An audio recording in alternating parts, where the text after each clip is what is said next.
Kidlat News Updates. Sa ating mga balita, Rufa May Quinto kusang sumuko sa NBI. 2 bus nagbanggaan sa EDSA busway sa Quezon City.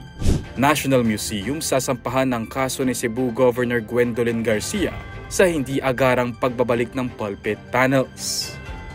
Ako po si Cesar Soriano, kasama ang buong puwersa ng Kidlat News Channel para ihatid ang nangungunang mga balita sa buong kapuluan ngayon.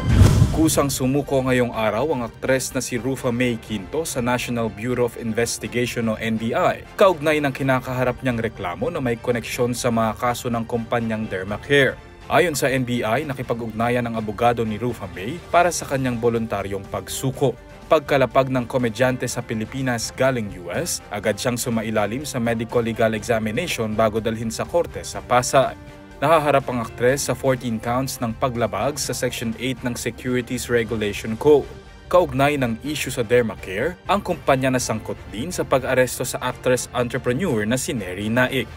Nauna nang itinanggi ni Rufa May ang mga paratang sa kanya. Sa kanyang official statement, idiniin ng aktres na isa rin siyang biktima at wala siyang kinalaman sa fraudulent activities ng nasabing kumpanya.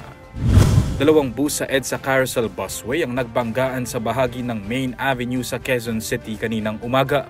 Ayon sa mga otoridad, magkasunod ang 2 bus sa EDSA Carousel Busway nang biglang sumalpok sa likuran ng isang bus ang isang pang bus na nawalan umano ng kontrol at nahagip pa ang isang SUV.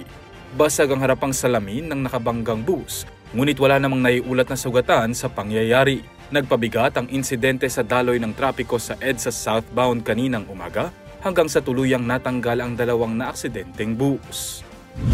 Kinokonsidera ni Cebu Governor Gwendolyn Garcia na magsampa ng kaso laban sa National Museum of the Philippines o NMP dahil umano sa matagal na pananatili ng 4 na nawawalang pulpit panels na nagmula sa Patrocinio de Maria Santissima Parish sa bayan ng Boljoon sa Cebu.